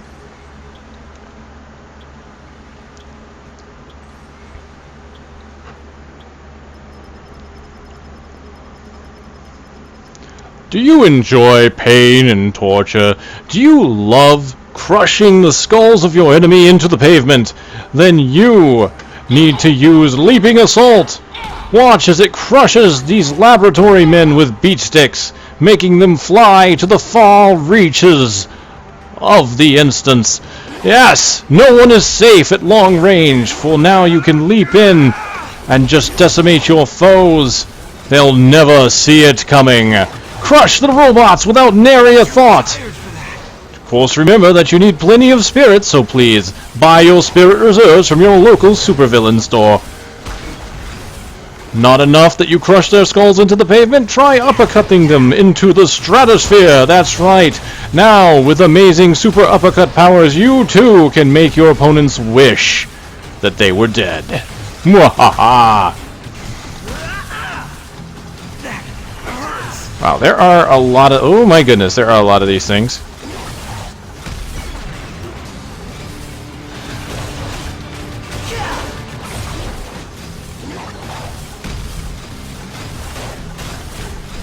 Alright, let's make them do a little less damage and make me do a little more.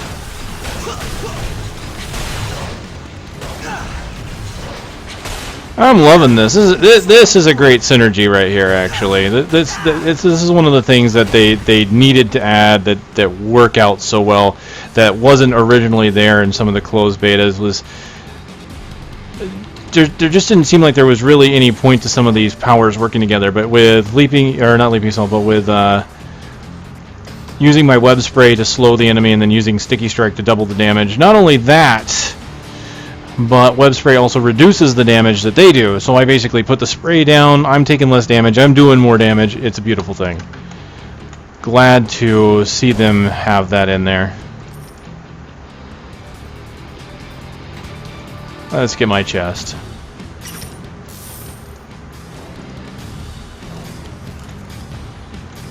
Excellent.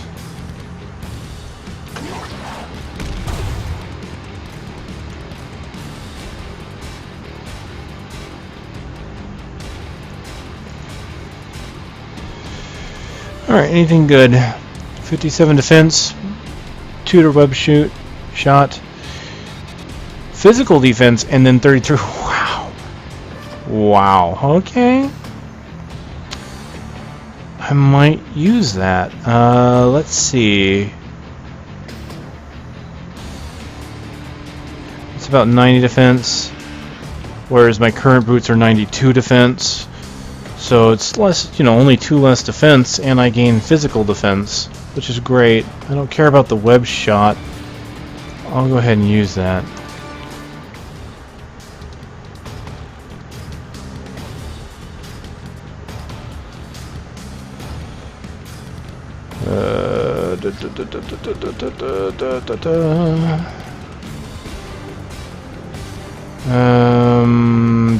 Three more credits to drop. That's awesome.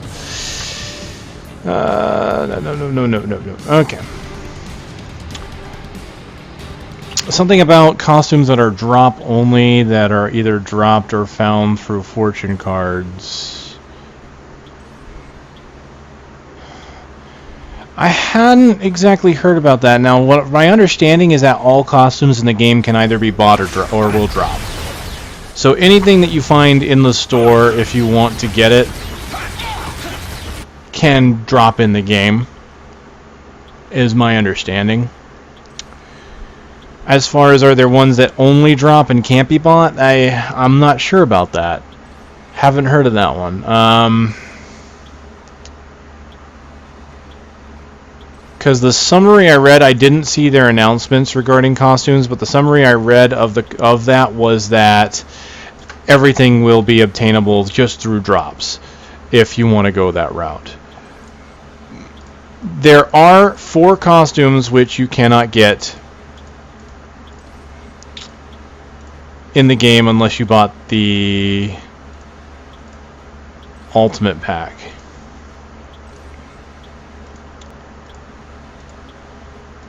Just kind of going through the costumes here. Iron Man has so many costumes, really.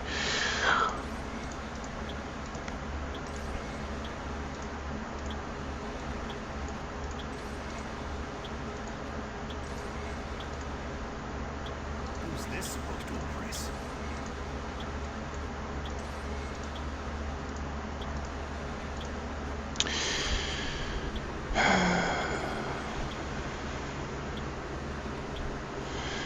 As far as I can tell, they're completely random where they drop and how they drop. For example, let me go here into my Miss Marvel tab here. Oh, that's the weird thing. I couldn't put it in my Miss Marvel tab, but I do have this. I have a Miss Marvel character token. I found this in a random treasure chest. I remember in closed beta at one point, I found a couple costumes off of world bosses, those big ones, the big event bosses that you have to take a bunch of people to kill with. So, the thing is I have no way of really knowing what the actual drop rates are. It is my guess that costume tokens will drop and character tokens will drop just at a very rare but random chance no matter where you are, which is very reminiscent of Diablo. If Brevik's sticking to his Diablo 2 roots, then that's very possible that's what it'll be. Well, in Diablo 2, actually, the monsters were more important, I believe. It wasn't until D3, I think, the containers started having gaining the same monster level. I may be misremembering that. But it seems like they could drop from anywhere, because, again, this dropped from a chest. There may be a chance that world bosses have a higher chance to drop costumes and characters, but I can't say that for sure, and I'm pretty sure that it won't matter which world boss you fight as far as what character you get. So, like, for example, fighting Venom won't necessarily guarantee you get Spider-Man or one of his variants, or something like that. Fighting Magneto might not mean that you're going to get an X-Man character or costume. I don't believe that's the way. I think it's going to just be fully random on that one. But before I close this off, for anyone that wants to see the kind of the unique costumes, I did this on the first night. I'll do it again real quick. Costumes that are exclusive to the Ultimate Pack, obviously, is Symbiote Spider-Man. Symbiote Spider-Man is an enhanced costume, so as you've seen, a lot of my abilities get the black tint to it, so he's got his own unique voice clips, which I can't play right now because of the sound bug. And he's also got unique animations, but he's still Spider-Man, so he has the same skills. They all act the same. Real quick, since you got this question, character tokens. So what do you do with a character token? Do you slot it in an artifact? No. You right-click on it and you use it. The reason why I have it in my inventory is because I own all the characters. Now, if I found this Miss Marvel token and I didn't have her, I right-click on it and I would unlock her, and I would have Miss Marvel. Now, as you can see from the description, using this token now will improve the ultimate power of Miss Marvel by 1 level. I haven't gotten to level 30 on any characters yet, so I don't exactly know how the ultimates work as far as powers are. Like, see here, I can't see what the actual stats of that ultimate power are until I get it, until I unlock it. You can upgrade your powers, your ultimate powers. They're not like other powers. Like, I can't put skill points into Amazing Smash. I have to find Spider-Man tokens. If I find a Spider-Man token, I can use it to increase the power of my ultimate. But because Miss Marvel is not level 30, it'll say that I haven't unlocked that character's ultimate power yet, so I cannot use it until I obtain level 30 with Miss Marvel. So it's going to sit in my inventory and it's going to take a point off. Take a point there. So no, you cannot put points into your ultimate. You have to find character tokens to increase the power of your ultimate. So how often will characters drop? Who knows? That's going to be rough. Now, from what I understand as well, is that once you've unlocked a character, that the chances of a character token dropping for that character are increased. So the guess is that, it's like, I've got the Ultimate Pack, so obviously I'm gonna have an equal chance of everything dropping. But if you have, just your starter character, maybe you bought one more, you will have an increased chance to find a token for the characters that you've already unlocked, and that might be why there's no character trading. Because if you have that character, you can't just go out and farm that character to give to other people. You can use it to increase the power of your ultimate. So if that's their reasoning behind it, then I understand why they aren't doing it that way, why they aren't allowing you to trade characters to other people. So in a way, it kind of makes sense. So I don't know what kind of increase it is. I don't know how often they'll drop or anything like that. I've only found the one so far. But that is what it's looking like they're doing.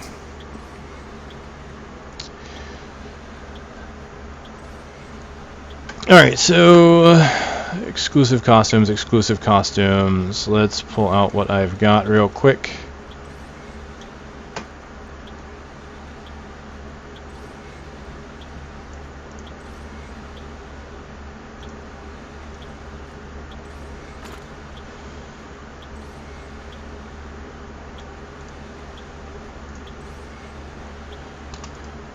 Okay, so as far as exclusive costumes for the Ultimate Pack, we'll just real quick go through these.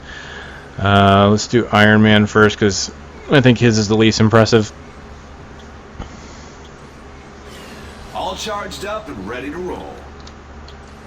So there's Iron Man. And his unique costume for the Ultimate Pack is this. This is the Iron Man 3 movie costume. I believe it's Mark 43. As you can see, it's got kind of the red and I don't know, that's supposed to be gold, but it kind of looks beige to me. Tints to it. Seriously, Bruce, call me. I know an excellent therapist. I just don't. Yeah, I don't care for this one, to be honest with you. I think this, as far as an exclusive, was not that great of one to have. I mean, but the upside to that is that his better looking costumes are available to everyone in the game. So, you know, that's fine. I mean, my personal favorite is this guy right here, the Star Boost costume. I really like the look of that one. And of course, he's got some other ones that are pretty nice too. So, that's fine that one was kind of meh. So what else did we get? We got Wolverine. Somebody's gonna get hurt. And you have the Weapon X costume for Wolverine, which is just very much a naked Wolverine with the helmet and some computer equipment. Kid, you better learn to keep your mouth shut.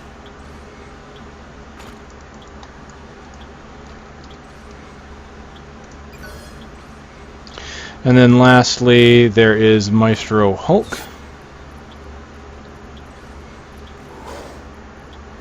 Finally. Hulk with pants and a beard.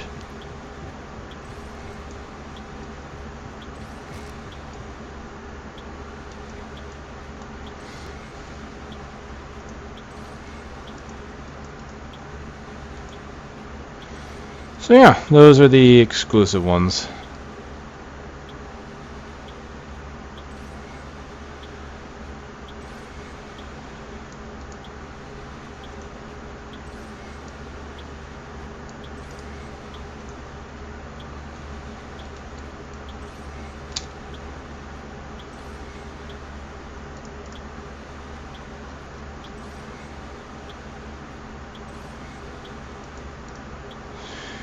Okay, so I'm not using the green gobby metal. Alright, I think I'll go ahead and get rid of these. And I'm going to go ahead and end this. It's been a fairly long stream. And the stream, of course, will still remain available on the Twitch TV channel here. I'll make sure to save it. And I will, of course, be putting a version of it up on my YouTube channel, just so that since that's where I'm more known at, I figure everyone will have a chance to check it out if they so desire. So that'll be all there. So, yeah, it's Marvel Heroes so far, and it's actually kind of fun. It's I'm gonna have to play with it more, try more heroes before I can really say as far as its depth, because it was back in the closed beta. I would tell you that this game felt like it wasn't near as deep as the other games in the market, but it's definitely improved since then, and they've changed some characters up and added some synergies to make them feel a lot better. So, and then there's the in-game a patch ago, so I didn't even get a chance to see what that is like. So hopefully I'll be able to get a chance to look at that and see how this game fares compared to Diablo, to Path of Exile, to Torchlight. Take a look at that. Now, I am also considering looking into Van Helsing to see how that is. I've heard good things about that one, and that one will hopefully be patched soon to actually have an end game. As it is right now, it doesn't.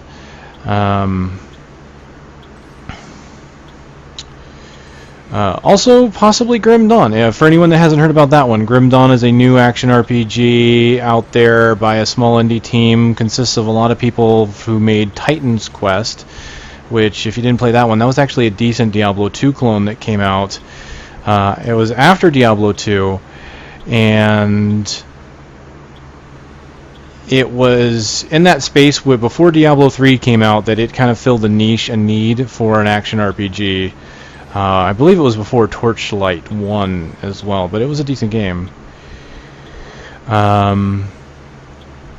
I don't know if Van Helsing's episodic. I haven't heard that. What I have heard, though, is that in Van Helsing, enemies die and they don't come back. There's no monster respawns. But I have heard that they will be patching Van Helsing to add monster respawns and possibly New Game Plus. Because the way Van Helsing works right now, and I've only heard this secondhand, I heard this from a conversation that happened on Twitter between Ziggy D StarCraft and Force Strategy Gaming. They will possibly be patching in monster respawns, and I also heard that there's no... Basically, when you beat the game, you beat the game. You can't bring it up... Like in Diablo, you would put it up to the next difficulty level, and then you'd start over again with tougher monsters and keeping your level. In Van Helsing, you can't do that. So they're looking to put that in and patch it in, because they're actually listening to the action RPG community as far as what people actually want to see. Grim Dawn, looking really interesting. Here's my problem with Grim Dawn at present. It feels like a Titan Quest reskin. Everything I've seen in pictures, and I watched Ziggy D's overview of Grim Dawn. He had not played Titan's Quest. I talked to him about it. He had not played Titan's Quest, so he was not familiar with the difference or the similarities. So he liked it, and I think it's good that he liked it, because Titan Quest is not a bad game. And by extension, I'm not saying that Grim Dawn is a bad game. I'm just saying that it's not anything new at the moment. It uses the exact same leveling system that Titan Quest used, but it's using it in a different setting. So you've got a different setting and you've got different classes. So there's potential there. The game is only in alpha right now. You can get into the alpha for Grim Dawn. You can go to the Grim Dawn website for $50. You can buy the game early and you will get immediate alpha access, and I'm considering going into that. You can also buy early for like $20 and get beta access when it hits beta. But keep in mind, this is a small team. They are taking a long time to make this game. So it's going to be a hit or miss thing here. You could possibly buy in, and if enough people buy in, they might be able to get more people to help make the game. They might be able to add more resources to make things faster. But at the same time, I can never advocate buying into a game that is, very obviously not in a ready state. It's kind of hard to say, because that game could change any moment. It could be something that you don't want. It could ultimately become something that you really don't want.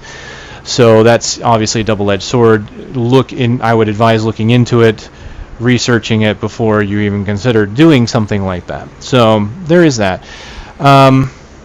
But yeah, Titan Quest was not a bad game. Grim Dawn, again, by extension, not that bad of a game. It had a unique system at the time of being able to replace your primary attacks with alternate primary attacks. So you would have, when you start off, you would just have your basic attack. And then you could get, based on what class you were, you could get a basic attack that also did some kind of additional effect. Or you might get a combo attack. Like in Grim Dawn, the soldier, I believe, gets a 3-hit combo. So that on his 3rd hit, he does an AoE, and it does a bit more damage. It's a bit slower of a swing or something like that. So yeah. Well, yeah, and definitely if $50 is a bit of a steep for the blind, yeah, that's understandable, and that's why I say you can look into it. Ziggy D StarCraft, again, does have videos. He was allowed to record and put videos up on YouTube regarding Grim Dawn, so you can actually see how it plays and see how it is. Conversely, if you wanted to look up Titan Quest Immortal Throne, you could look that game up, and pretty much Grim Dawn plays a lot like that game. It's going to look a little bit better, because honestly, the game, they've even said the game Grim Dawn is being built on a modified Titan Quest engine. So it's a spiritual successor, almost a spiritual sequel, if you will. But since they're not the original team, well, they are. They're not by name, so they don't have the license and the things like that, obviously. But they do have the license to use the engine. I'm looking forward to seeing what they do with it. I think it's a bit early to tell. Again, it's only an alpha, so it's very rough, very, very rough. But it has promise, just because the original game was pretty good. Oh,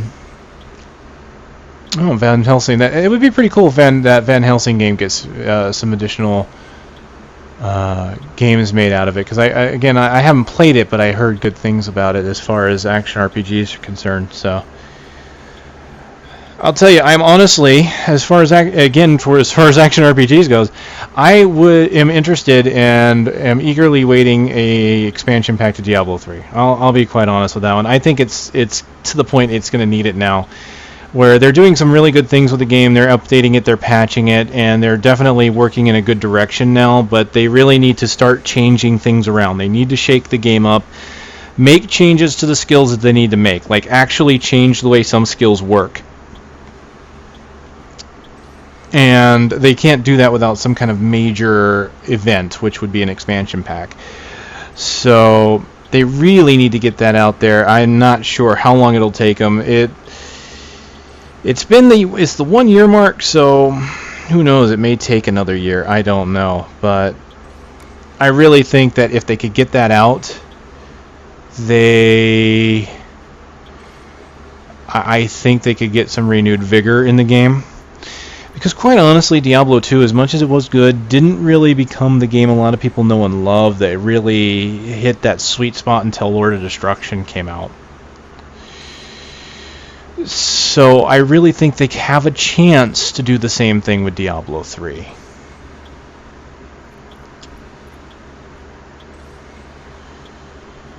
It's definitely a competitive space now. I mean, let's face it, before Diablo 3 came out, there wasn't a lot there for action RPGs. And now Diablo 3 comes out, and we have all these action RPG clones, because people are like, oh, wait, these are popular. So Diablo 3 comes out, you get Path of Exile, now we're hearing about Grim Dawn, we've got Marvel. Torchlight 2, of course, was announced very shortly after Diablo 3's announcement, before it came out. If we've got Van Helsing now. There's a game out there that's going to be action RPG-esque called the Mighty Quest for Epic Loot. If you haven't looked into that one looks pretty fun too. That's the Mighty Quest for Epic Loot, which is in beta right now, closed beta, I believe. Tried to get into it, haven't yet. It is the trailers out. Do a search for the trailers for that game, because it's actually got some pretty funny trailers. With the voice actors for two of the characters. It plays like a Diablo-style game, but the twist is it is a dungeon building game as well. So you basically have a castle, you build your castle, you build traps in the castle, and you put them however you want. Other players will go and find your dungeon and play through it, and they can, of course, Closet in this place. They could rate your dungeon, to how you did and whatnot, and you do the same. You raid other players' dungeons or castles, and they raid yours. And as you progress, as you level, you get more traps, more rooms, more enemies to put into your dungeon. So it looks pretty cool. It looks very neat. So I'm hoping that one works out. So far, I think they've only got 2 classes, which is a warrior and, of course, an archer. Yeah. There's definitely no shortage of them right now when it comes to action RPGs. So it's a very competitive space, and I really do think everybody needs to step up their game in order to become noticed. I mean, with so many games out there, that's the big thing. They got to get noticed now. They have to prove that they are the game you want to play compared to the others. Marvel here, I think, is going to do fairly well just because it's Marvel. You're going to have people that may not be typically action RPG fans that will play it because it's Marvel. You will have action RPG fans that might play it because they also like Marvel. You might have action RPG fans that play it because, it's got some interesting ideas, and it's got tons of classes or characters. So it has potential to pull in some more action RPG hardcore players. It has a chance to. I don't know if it will yet. Back in closed beta, I would fully admit, you know what, this is a great, fun little distraction, but hardcore action RPG fans wouldn't like it. But now I'm turning. I'm changing my mind on that one. As long as they keep this up, it'll be good. And yes, Neverwinter is kind of here's the thing, is I think we're going to have to come up with some kind of distinguishing moniker for this kind of game. You know, we can't exactly, you know, you can still call it a Diablo clone, I suppose, but you've got a game like Neverwinter, which is an action RPG because it's got a very action-oriented interface, but it's not driven like Diablo. It's not Malice. It's WASD, you know. And it's an MMO, but this is an MMO. Like, this is the first real, I think, MMO. This is the first, like, real MMO Diablo-style game. Because you can actually play with other players in a large area. I mean, you look at Path of Exile. You could almost call that an MMO, but you're only with other players in town hubs until you party. So there's town hubs and then you go out. So technically it's still just an action RPG. Because those town hubs are pretty much just a chat room that you can walk around in. In this game you actually play with tons of people on screen at once and it plays like an MMO. So where's the distinction here when you have an action RPG like Diablo or like Marvel, and then you have an action RPG like Neverwinter, which is Neverwinter is more like WoW and EverQuest because it's an expansive world you run around with, do quests, blah blah blah blah. So when we start saying action RPG, I almost wonder if we're going to need some kind of new designation for it, because when you say action RPG, you can now be talking about completely different styles of games. An action MMORPG, but yeah, exactly. Marvel Heroes is also that if you consider the context that you are in an MMO setting and it's an action RPG. Yeah, it's awkward, really. It's anytime I talk about action RPGs now, I feel like I have to kind of designate what kind of action RPG I'm talking about, just because it's just such a wide and varied genre. So, all right, I was going to sell these real quick. Let me do that now.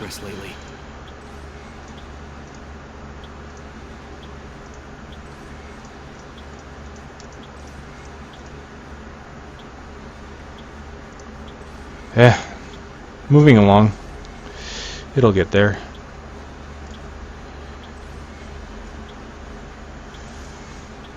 Ordinary element 2, 2, 2, create. And then I can create a fundamental with 3, 3, and 3. Actually, I don't think I want to do that until I can split it. Ordinary 2, 2, 2, create.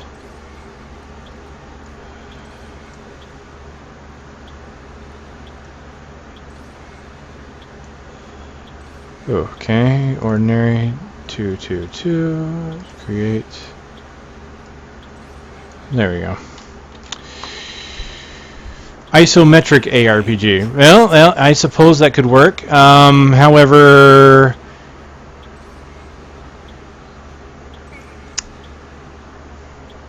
you're going to have a game like Grim Dawn that's going to challenge that, because supposedly in Grim Dawn you can rotate the camera. So as these genres evolve, what do we do? When you think about it, many genres nowadays are mixing little bits of other genres, so it's kind of hard to classify a lot of them anymore. But that's a good one. I'll give you that one. That is definitely a good one to yeah. It's a good one to consider. It's kind of like the MOBAs nowadays. MOBA still is kind of a questionable term for what that is. Dota clone, whatever you want to call it. there's a lot of those coming out, and each one has got its own unique mechanic or whatever you want to call it that makes it interesting, But I have right? work to do.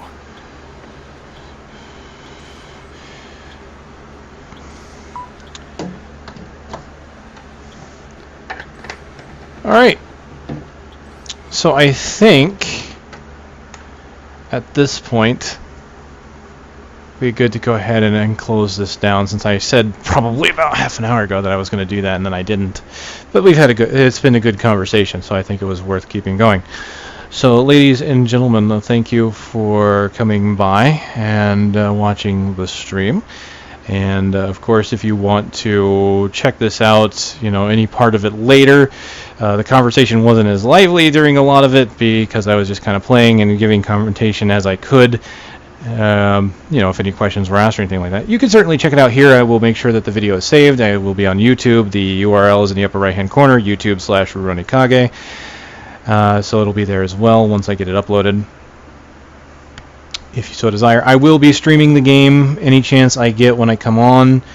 My times are very odd due to working late, but yeah,